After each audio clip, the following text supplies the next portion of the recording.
Hello বন্ধুরা, আসসালামু আলাইকুম। আমিরস লার্নিং ওয়ার্ল্ডে সবাইকে স্বাগত জানাচ্ছি। আমি মোহাম্মদ আমিরুল ইসলাম।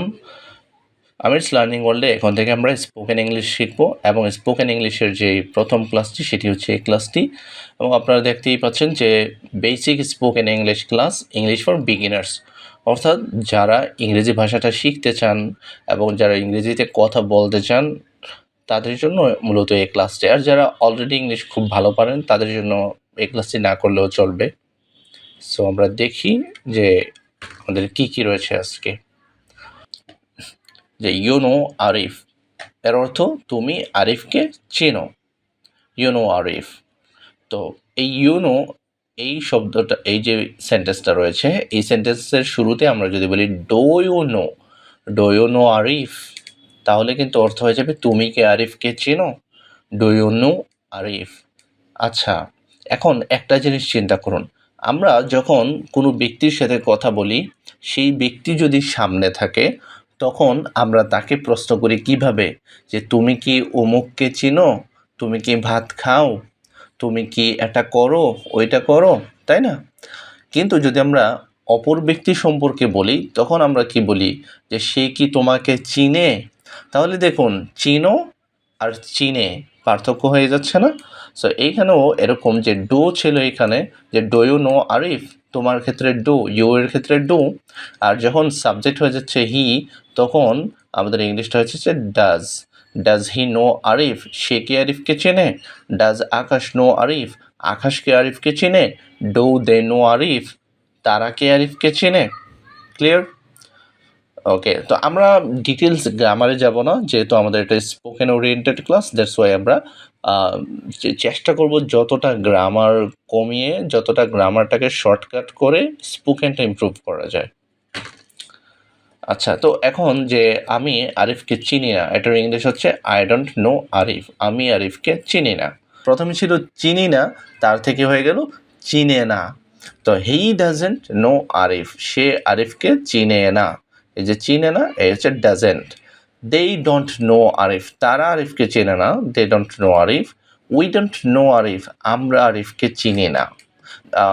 এভাবে আপনি যাকে ইচ্ছা তার ব্যাপারে বলতে পারবেন, যেমন I don't know Arif, I don't know Alif, I don't know Hasib, I don't know Akash, I don't know, যাকে ইচ্ছা তাকে।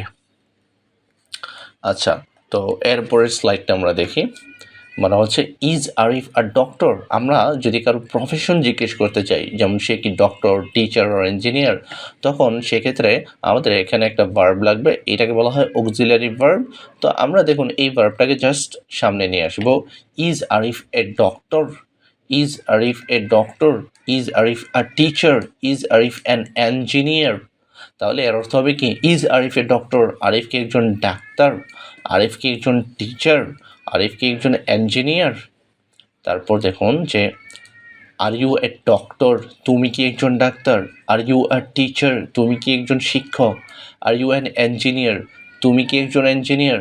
তাহলে আপনি নিজের মতো করে বলতে পারেন যে are you a manager, are you a singer. এইভাবে আপনি আপনার মতো বলতে পারেন। আর ইউ আ রাইটার, তুমি কি একজন লেখক। অ্যাম আই এ ডক্টর, আমি কি একজন ডাক্তার, অথবা আমি কি ডাক্তার, আমি কি টিচার, আমি কি ইঞ্জিনিয়ার। তারপর আর দে ডক্টরস, তারা কি ডাক্তার। আর দে টিচার্স, আর দে ইঞ্জিনিয়ার্স, তারা কি টিচার, শিক্ষক, তারা কি ইঞ্জিনিয়ার। ওকে, তারপরের লেসনটা দেখি আমরা। তো এখন এই ক্ষেত্রে আমরা যেই ভার্বটাকে নিয়েছি সেটা হচ্ছে ক্যান, মানে মডাল অক্সিলারি ভার্ব হিসেবে ক্যানকে নিয়েছি। তো ইউ ক্যান স্পিক ইংলিশ এর মানে তুমি বা আপনি ইংলিশ বলতে পারেন। You can speak English. আমরা যদি ক্যানটাকে সামনে নিয়ে আসি এবং স্পিকটাকে পরে বসাই, ক্যান ইউ স্পিক ইংলিশ, তুমি কি ইংলিশ বলতে পারো। ক্যান ইউ স্পিক ইংলিশ, তুমি কি ইংলিশ বলতে পারো। ক্যান উই স্পিক ইংলিশ, আমরা কি ইংলিশ বলতে পারি। Is he, she, sorry, I, he, she, they, you can speak English. মানে ধরেন যে আই ক্যান স্পিক ইংলিশ, আমি ইংলিশ বলতে পারি। হি ক্যান স্পিক ইংলিশ, সে ইংলিশ বলতে পারে। শি ক্যান স্পিক ইংলিশ, সে ইংলিশ বলতে পারে। দে ক্যান স্পিক ইংলিশ, তারা ইংলিশ বলতে পারে। তো এইভাবে আপনি যদি প্র্যাকটিস করেন ইনশাল্লাহ আপনার কিন্তু অনেকটা হয়ে যাবে। আপনি রেগুলার যদি আমাদের ক্লাসগুলো ফলো করেন এবং নিজে নিজে বাসায় প্র্যাকটিস করেন, ছোট ভাই বোন অথবা যে আছে বাসায় তার সাথে যদি প্র্যাকটিস করেন তাহলে কিন্তু আপনার ইংলিশটা অনেক ইজি হয়ে যাবে শেখা। আচ্ছা, তো ক্যান ইকুয়ালস টু পারা আর কুড ইকুয়ালস টু পারতাম। কুড ইকুয়ালস টু পারতাম, যেমন I, he, she, they, we could speak Arabic, অর্থাৎ আই কুড স্পিক অ্যারাবিক, আমি আরবি বলতে পারতাম। হি কুড স্পিক অ্যারাবিক, সে আরবি বলতে পারতো। শি কুড স্পিক অ্যারাবিক, এটা হচ্ছে মেয়েদের ক্ষেত্রে। হি বসে ছেলেদের ক্ষেত্রে, মেয়েদের ক্ষেত্রে বসে শি কুড স্পিক ইংলিশ, সে ইংলিশ বলতে সে অ্যারাবিক বলতে পারতো। দে মানে হচ্ছে তারা, দে কুড স্পিক অ্যারাবিক, তারা আরবি বলতে পারতো। এখন কুড যদি আপনি সামনে নিয়ে আসেন যে কুড আই স্পিক অ্যারাবিক, তারপর হচ্ছে কুড হি স্পিক অ্যারাবিক, সে কি অ্যারাবিক বলতে পারতো, আরবি বলতে পারতো। কুড শি স্পিক অ্যারাবিক, সে কি মানে মেয়ে আরবি বলতে পারতো। কুড দে মানে তারা কি আরবি বলতে পারতো। কুড দে স্পিক অ্যারাবিক, তারা কি আরবি বলতে পারতো। কুড উই স্পিক অ্যারাবিক, আমরা কি আরবি বলতে পারতাম।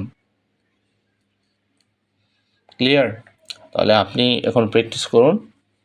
ক্লাসটা শেষে ক্লাসের গুরুত্বপূর্ণ যে বিষয়গুলো এগুলো আপনি নোট করে নিতে পারেন। তারপর ক্লাসটা শেষ হলে এগুলো প্র্যাকটিস করবেন। আচ্ছা, মে মানে হচ্ছে হতেও পারে, এই স্পেলিংটা কিন্তু এই যে মে মাসের মতোই।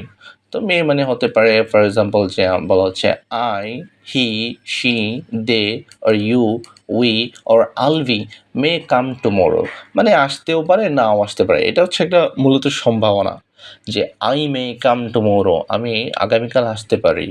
হি মে কাম টুমোরো, সে আগামীকাল আসতে পারে। দে মে কাম টুমোরো, তারা আগামীকাল আসতে পারে। ইউ মে কাম টুমোরো, তুমি আগামীকাল আসতে পারো। ক্লিয়ার? তো এখন আপনারা এই যে মেয়ের পরে যে কোনো ভার্ব ইচ্ছা আপনি বসাইতে পারেন, যেমন আই মে গো টুডে, আমি আজকে যেতেও পারি। হি মে গো টুডে, সে আজকে যেতেও পারে, সম্ভাবনা আছে। এটা মে দিয়ে বোঝায় মূলত সম্ভাবনা। তারপর হচ্ছে may you he or she or they or we or Alvi come tomorrow, মানে মে ইউ কাম টুমোরো অর্থাৎ হচ্ছে যে তুমি কি আগামীকাল আসতে পারো, সম্ভাবনা আছে। মে হি কাম টুমোরো, সে আসতে পারে কি। তারপর হচ্ছে মে শি অথবা মে দে অথবা may we or may Alvi come tomorrow, Alvi আগামীকাল আসতে পারে কি, কোনো সম্ভাবনা আছে কি। মাইট ইকুয়ালস টু হয়তো, এটা হচ্ছে অতীতের সাথে সম্পর্কিত, যে Alvi or you or he or she or anybody might see me yesterday, অর্থাৎ Albi might see me yesterday, Albi গতকাল আমাকে দেখতে পারতো। You might see me tomorrow, you might see me yesterday, তো তুমি আমাকে গতকাল দেখতে পারতে। He might see me yesterday, সে আমাকে গতকাল দেখতে পারতো। She might see me yesterday, সে মানে মেয়ে গতকাল আমাকে দেখতে পারতো। এনিবডি মানে যে কেউ আমাকে গতকাল দেখতে পারতো।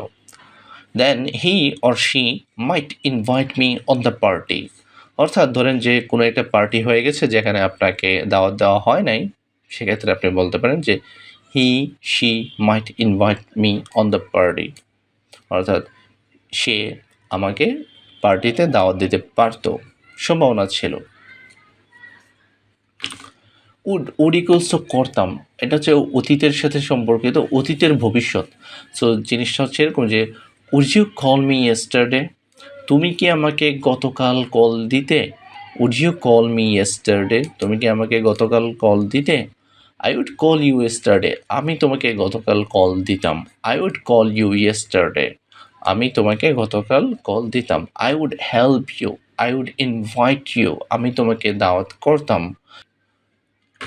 তারপর শুড মানে উচিত, should. You should call me in your danger, তোমার বিপদের সময় আমাকে কল দেওয়া উচিত, আমাকে ডাকা উচিত। You should call me in your danger, তোমার উচিত তোমার বিপদের সময় আমাকে ডাকা। You should inform me about the matter, তোমার উচিত আমাকে এই ঘটনাটি সম্পর্কে অবহিত করা। You should inform me about the matter. তোমার উচিত ঘটনাটি সম্পর্কে আমাকে অবহিত করা। ইনফর্ম মানে অবহিত করা বা জানানো। সাপোজ টু মানে হচ্ছে হওয়ার কথা। সাপোজ টু, যেমন I am suppose to leave Dhaka today. আমার আজ ঢাকা ত্যাগ করার কথা। I am suppose to leave Dhaka today. My brother is suppose to call me now. আমার ভাইয়ের এখন আমাকে কল করার কথা। My brother is suppose to call me now. আমার ভাইয়ের এখন আমাকে কল করার কথা। He is suppose to be here. তার এখন এখানে থাকার কথা। He is suppose to be here.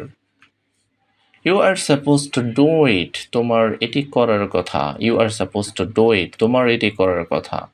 I am suppose to do it. আমার এটি করার কথা। Am I suppose to do it. এটি কি আমার করার কথা? Am I suppose to do it. আমার কি এটি করার কথা? Is he, she or Alvi suppose to do it. মানে তার অথবা আলবির কি এটি করার কথা? তো এই অংশে যদি আপনারা কোনো কিছু না বুঝে থাকেন তাহলে কিন্তু কমেন্ট করবেন। কমেন্ট করে আমাকে জানাবেন যে এটা বুঝতে পারছেন অথবা বুঝতে পারেন নাই। সো আজকের ক্লাসটি এই পর্যন্তই। যদি ক্লাসটি ভালো লেগে থাকে এবং রেগুলার আমাদের ক্লাস পেতে চান তাহলে চ্যানেলটি সাবস্ক্রাইব করার অনুরোধ রইল। ধন্যবাদ সবাইকে। আসসালামু আলাইকুম।